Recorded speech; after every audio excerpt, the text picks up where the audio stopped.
Kalau kita bicara kenapa orang itu nggak hamil, Tidak ada tanda kehamilan. Ikhtiar apa lagi yang harus saya lakukan untuk mendapatkan keturunan? Mengalami 5 kehamilan, kehamilan pertama dan kedua keguguran. secara statistik kegagalan kehamilan di trimester pertama itu, tetapi kembali lagi masalah penyembuhan sperma ini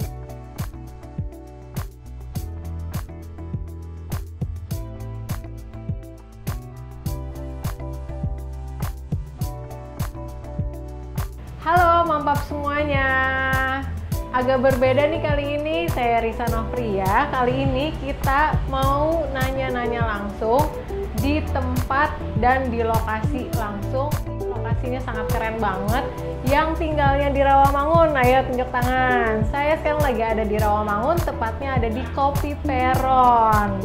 Jadi buat yang di Rawamangun dan sekitarnya, kalau bingung mau pesan kopi di mana, mau nyemilan di mana selama PSBB kayak gini, bisa nemenin kalian selama kerja dari rumah aja. Nah, kita mau ngedatengin seorang dokter yang lagi banyak diomongin di dunia perdigitalan karena dokter ini sudah membantu penanganan program IVF dari Zaskia Sungkar dan Irwansyah yang akhirnya alhamdulillah sudah ada janin di dalam kandungannya selama pernikahan, kalau kurang lebih 9-10 tahun kalau saya nggak salah lihat ya.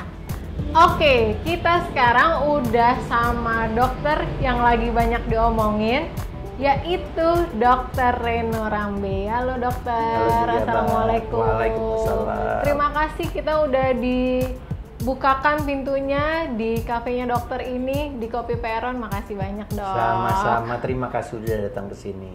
Iya dok, kali ini kita mau ngobrol-ngobrol santai ya dok ya. Boleh. Sore-sore gini kita ngobrol santai. Ngobrolnya santai, tapi sebenarnya pertanyaan-pertanyaannya banyak yang Serius. lumayan serius. Karena saya sebagai di Mama Papa juga lagi sama nih para pejuang 2 garis. Saya salah satu pejuang 2 garis dok. Jadi rasa ingin punya anaknya mungkin saya bisa ngerasain dari teman-teman ini yang sekarang lagi banyak nungguin kita di rumah untuk nonton ini. Jadi kemarin di Mama Papa itu kita sempat buka Q&A. Saya mau ngobrol nih sama Dokter Reno, ada pertanyaan gak yang bisa kita titipkan? Mungkin kita balik lagi di sini ya. Segala sesuatu jawaban yang ada di sini itu belum tentu 100% tepat, karena ketepatan itu harus dibalikin lagi ke pemeriksaan pribadi dari masing-masing orang tersebut ke dokternya masing-masing ya dok ya. Sangat individual jelas. Sangat individual sekali, jadi tidak bisa digeneralisir. Dok, ini sebelum kita ke pertanyaannya teman-teman yang udah submit, usia pernikahan, kalau saya udah usia pernikahan 7 tahun. Sekarang umur saya di 32 tahun tapi masih maju mundur mau melakukan satu tindakan program hamil yang lebih jauh seperti inseminasi atau IVF. Tolak ukur ini kayaknya lo harus sesegera mungkin. Itu dari umur kah atau dari apa dok? Yang jelas gitu ya, kalau kita bicara kenapa orang itu nggak hamil, sebetulnya sangat bisa diceritakan secara medis. Jadi pasti ada sebabnya. Kalaupun ada 3-5% yang kita bilang unknown infertility, sebetulnya pemeriksaan itu barangkali belum melakukan semua, termasuk belum melakukan operasi untuk melihat langsung organnya. Jadi sebetulnya kalau kita menemukan seorang pasangan suami istri sudah menikah lebih dari setahun dan belum hamil-hamil, itu nggak boleh menunda. Apalagi kalau umurnya udah 35 tahun, nggak sampai setahun, 6 bulan nggak hamil, nggak boleh menunda. Alasannya memang tadi ada masalah usia di situ. Ya, pada saat orang itu bertambah usianya, sebetulnya dia bukan bertambah usianya, berkurang tuh usianya. Jadi sel-selnya pun berkurang. baik dari jumlah maupun dari segi kualitasnya. Mau itu dari si pria ataupun dari si Iya, wanita pasti. ya. Sedangkan kita bicara program hamil, selalu akhirnya ujung-ujungnya membicarakan sel telur sama sel sperma. Ya. Dan itu akan makin berkurang dengan bertambahnya usia. Makanya usia menjadi hal yang penting dalam promil. Semakin dini ditemukan, semakin angka keberhasilannya akan makin baik untuk mendapatkan buah hatinya. Oke dok, kita ke pertanyaan dari para pejuang 2 garis ya dok.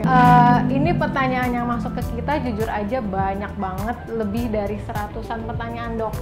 Dokter Reno memang ini juara sekali ya. Masya Allah. Masya Allah, alhamdulillah Dokter Reno kita bisa membantu mungkin ya meskipun tidak banyak, mungkin sedikit untuk menjawab. Jadi pertanyaan-pertanyaan yang kita pilih kita sudah kurasi dan cukup mewakili dari pertanyaan yang lainnya karena banyak pertanyaan yang mirip-mirip gitu dok. Yeah. Kita ke pertanyaan pertama dok, dari Mams Irma Puspadewi. Sudah menikah hampir 5 tahun, mengalami 5 kehamilan, kehamilan pertama dan kedua keguguran. Di usia kandungan 5 minggu, tidak tahu kenapa penyebabnya. Kehamilan ketiga, hamil etopik. Setelah laparoskopi, hamil lagi tapi BO. Dan terakhir menggunakan tes pack dan tes darah dinyatakan positif hamil.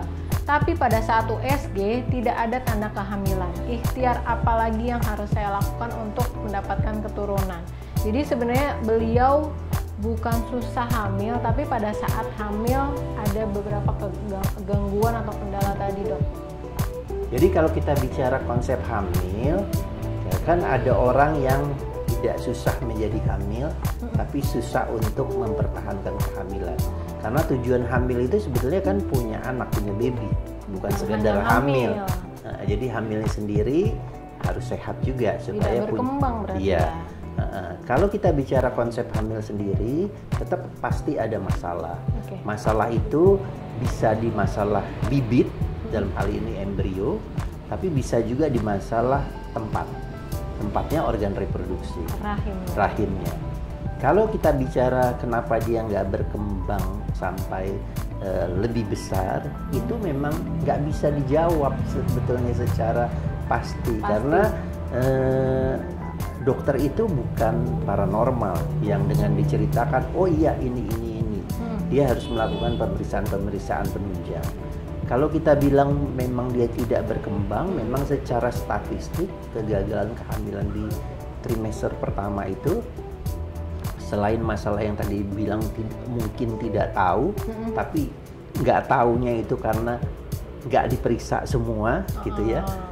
Tapi yang terbanyak memang sering di masalah embrionya. Jadi embrio itu bukan dari sel telur ataupun sel sperma yang kualitasnya baik. Tentu kita lihat, harus melakukan pemeriksaan dasar lagi. Ada masalah nggak di situ? Kalau memang ada masalah ya masalahnya apa dan coba kita koreksi. Oke. Kita ke pertanyaan selanjutnya ya dok ya. Dari Mams Ajeng Balkis, jika suami didiagnosa oligosperma, cara penyembuhannya bagaimana? Apakah masih bisa hamil alami? Karena telah diterapi obat, nilai sperma belum juga mencapai angka normal. Oligospermi artinya spermanya kurang ya, kurang cukup secara standar, kuantita? Bukan secara jumlah. Oh ya. Jadi dia tidak cukup untuk sampai. Jadi kalau ilustrasinya mobil atau motor, bensinnya nggak cukup sampai tujuan. Jadi akan mogok di tengah jalan. Tentu ya nggak bisa hamil pasti, kecuali kondisinya berubah. Disembuhkan dulu. Iya, tetapi kembali lagi masalah penyembuhan sperma ini adalah suatu masalah yang complicated karena memang sifatnya sel ya. Kan tadi saya sampaikan bahwa semakin bertambah usia, selnya makin berkurang. Jadi ini kejar-kejaran terus nih. Kejar-kejaran dia makin berkurang, tapi dia harus mengejar kekurangannya itu. Yang udah lari duluan, dia harus ngejar. dia sanggup nggak mengejarnya itu? Extra effort berarti Iya. ya. Nah, tentu tidak akan mudah dan tidak akan membaik dengan sendirinya hanya dengan obat, karena memang tadi usia bertambah, sel berkurang. Jadi selain obat memang perlu diskusikan lagi sama dokternya ada masalah-masalah apa. Oke. Pertanyaan berikutnya dari ini ada papa-papa. Agak jarang dok, soalnya yang nanya ke kita biasanya ibu-ibu semua. Papahnya juga kepingin soalnya. Iya benar. Istri memiliki riwayat diabetes keturunan dari ayah. Ternyata sudah kena diabetes tipe 2 dari kecil. Waktu itu di USG transvaginal bagus. Apakah bisa hamil? Apa prosedur yang harus dilakukan? Iya, kalau kita bicara sistem badan perempuan, tentu ada sistem hormonal yang mempengaruhi ovulasi dan masa subur. Jadi kalau kita bicara diabetes, tentu ada gangguan di dalam produksi insulin. Ternyata insulin ini juga berperan terhadap terhadap kesuburan perempuan. Dan itu memang harus diperbaiki. Jadi jangan pernah berpikir bahwa orang diabetes itu pasti bermasalah. Karena kalau hidupnya sehat dan diperbaiki, harusnya tetap bisa berumur panjang, tetap bisa sehat.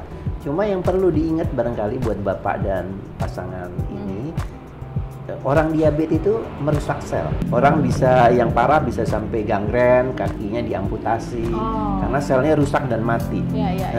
Jadi sangat mungkin juga dengan diabetesnya itu mengganggu sperma, mengganggu sel telur dan lain sebagainya. Dan itu harus dicari dan harus dikoreksi.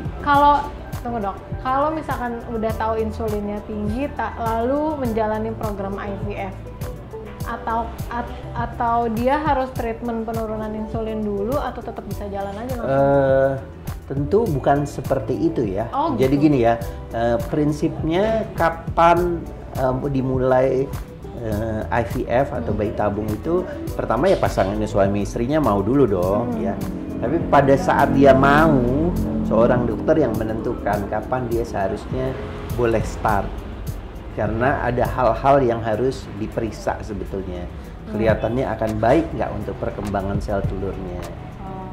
Akan baik nggak kalau hamilnya gitu loh. Tapi yang jelas program bayi tabung, kalau kita bicaranya bayi tabung tadi karena pertanyaannya bayi tabung, adalah pertama adalah untuk mendapatkan sel telur. Jadi kadang-kadang kita tidak berpikir untuk hamilnya dulu, tapi berpikir untuk mendapatkan benihnya dulu, sel telurnya dulu. Oke dok, doakan ya semuanya, semoga rezeki kita Amin. semua terkumpul Amin. untuk program-program yang terbaik untuk kita mendapatkan keturunan. Amin. Ada pertanyaan berikutnya dari Mams Pia. Suami saat uji terdiagnosa varicocele GERD. Varicocele GERD 2. Grade 2. Itu bahaya nggak ya dok? Apakah jika dioperasi masih bisa punya anak? Karena 10 tahun belum punya anak. Ya. Apa dok varicocele? Varicocele itu adalah kondisi di mana saluran dari sperma itu mengadakan coil ya. Jadi penisnya ya? Bukan penisnya. Bukan. Saluran sperma. Saluran spermanya. Jadi bentuk spermanya itu di salurannya itu bisa mengalami pelebaran atau sumbatan ya, sehingga sperma itu tidak sampai keluar atau berkurang jumlahnya. Tergantung ada grade-grade-nya, derajatnya, derajat 1, 2 dan seterusnya. Jadi kalau kita bicara varicocele sebetulnya kita bicara jalannya. Jalannya misalnya jalan dari tempat kantor Mama Papa ID ke Kopi Peron, itu jalannya yang diceritain harus baik. Tapi kalau ada jalan terputus pasti nggak nyampe. Cuma sperma itu nggak ada atau berkurang, ternyata bisa dari dua-dua kan. Bisa jalannya yang terhambat atau produksinya yang sebetulnya nggak ada. Nah, jadi kalau memang ternyata sumbatannya diatasi, masalahnya diatasi, dia akan membaik. Tapi kalau ternyata produksinya juga ikut terganggu, ya pasti varikokel tidak akan membantu. Berarti ini apakah jika dioperasi, berarti masih bisa dilakukan operasi? Iya, tapi belum tentu akan membaik. Itu yang harus disampaikan sama pasangan suami istri itu. Memang pada saat kita menemukan varikokel, memang salah satu solusinya adalah operasi. Tapi belum tentu membaik dengan operasi. Selanjutnya ya dok, dari Moms Heavy. Oh, ini hampir mirip kayak tadi, cuma dia varikokelnya sudah dioperasi dong. Analisa hasil spermanya bisa bagus apa enggak? Tadi mungkin sudah dijawab ya Mams ya. Belum tentu menyembuhkan secara total. Ya dicek aja lagi. Iya, dicek lagi. Setelah. Karena suami sudah operasi ke dokter urologi. Lanjut pengobatan ke dokter andrologi, sudah dikultur, hasilnya tidak ada bakteri. Suami ada alergi telur, sel darah putih melebihi normal. Itu yang membuat sperma suami kurang gesit. Harus bagaimana? Karena sudah ke dokter andrologi, peningkatannya cuma sedikit. Ya, seperti saya bilang tadi kembali bahwa faktor usia berperan. Faktor usia. Jadi kalau orang laki-laki itu sudah di atas 35 tahun, ya tetap aja ada risiko penurunan jumlah sel, penurunan kualitas. Sehingga kalau dia berobat, yaitu kalah mengejar. Jadi kalau kayak berenang tuh berenangnya di sungai, semakin umurnya bertambah, arusnya makin deras. Padahal kita mau berenangnya bukan ngikutin arus, tapi melawan arus. Berarti kalau bisa dibilang, mau dari perempuan atau mau dari laki-laki, golden periodnya kalau memang mau lebih persentase keberhasilan lebih baik di bawah usia 35 tahun. Kita lanjut ke pertanyaan berikutnya ya dok ya.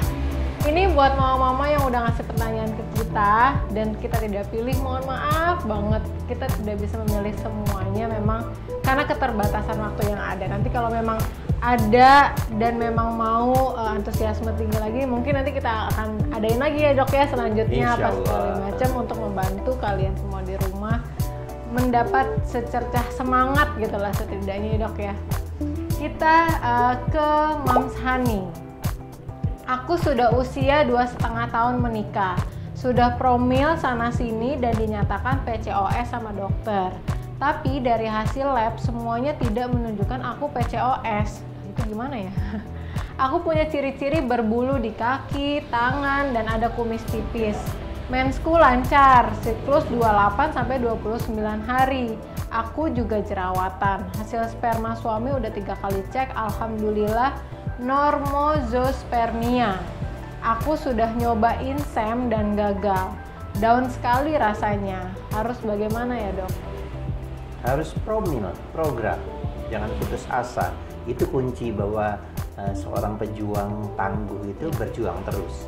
Karena sebetulnya barangkali masalahnya belum ketemu ya.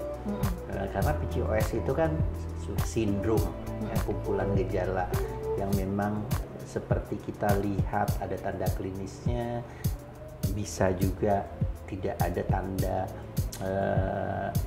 penunjangnya, misalnya darahnya baik-baik juga atau sebaliknya. Jadi banyak hal yang memang harus dicari. Apakah memang selama ini terjadi ovulasi atau tidak?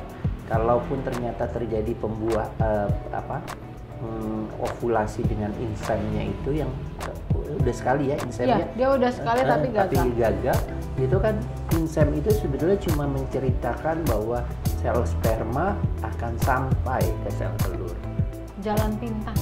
Iya, jadi akan sampai ke sel telur. Setelah dia sampai, dia harus membuahi.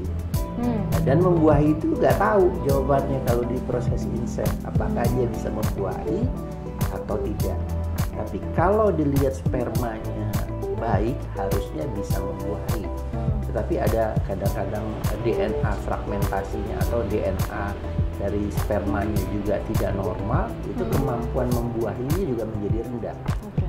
Mungkin saja dia normal tapi tidak mempunyai kemampuan untuk memasuki sel telur. atau membuahi sel telur. Jadi nggak hamil-hamil. Solusinya apa? Ya promil lagi dan kita cek ulang karena bagaimanapun umurnya udah berjalan 2,5 tahun, tentu tadi yang saya bilang ada faktor sel yang selalu menjadi kendala dalam promil kita.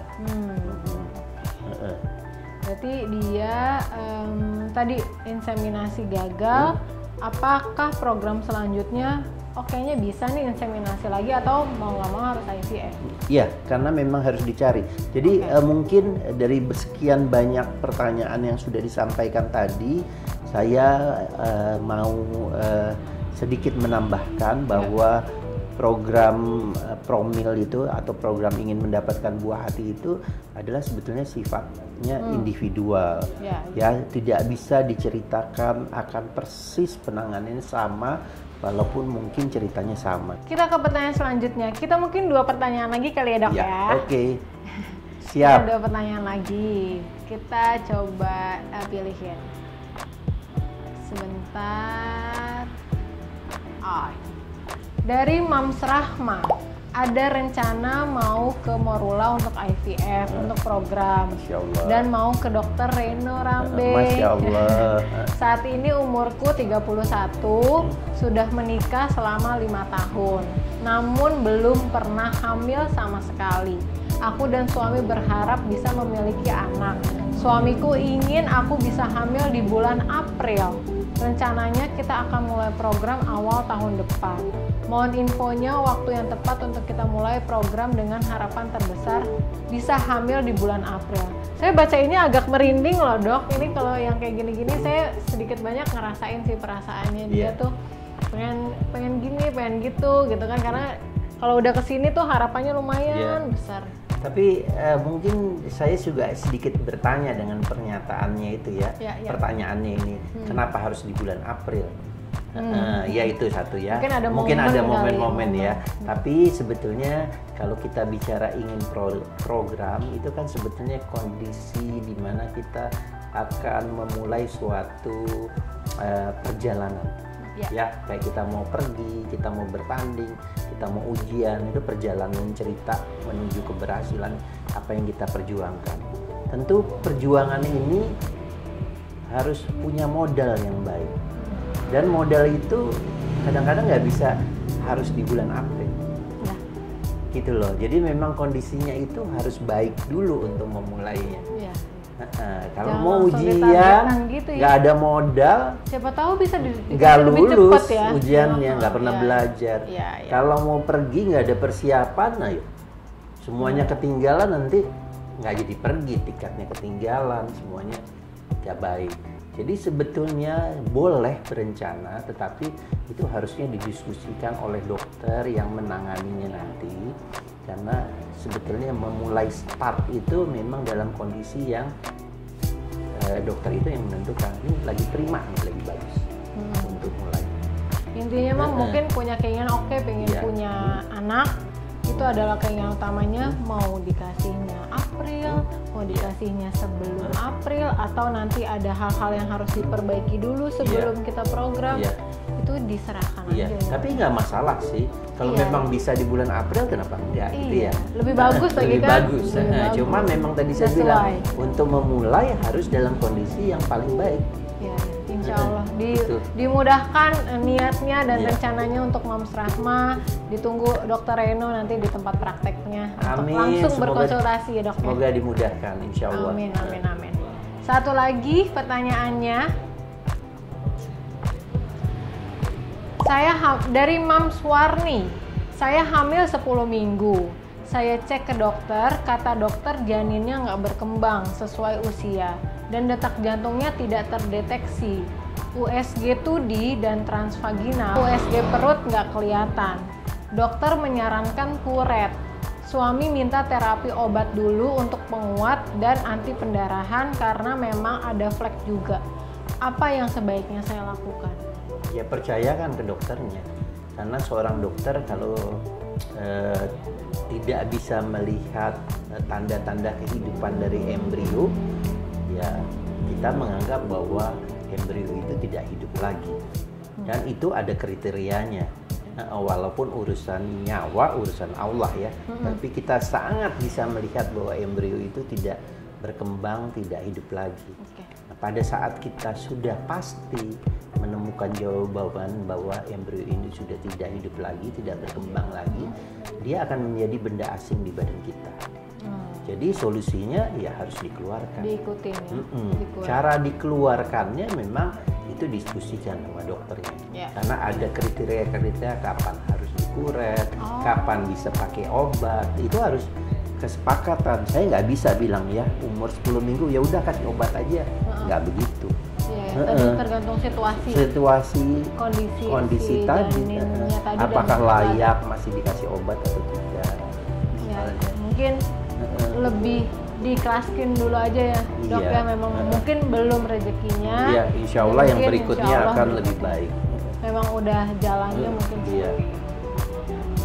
Oke dokter, pertanyaan-pertanyaannya sudah kita tanyakan dari mama-mama semua. Yang tidak bisa kita tanyakan mohon maaf sekali. Satu pertanyaan lagi mungkin untuk penutupan dok. Untuk program hamil ini atau untuk melakukan segala macam, karena banyak sekali stigma di luar sana yang kebanyakan nih masalahnya gara-gara di perempuan. Ini isi hati saya ya.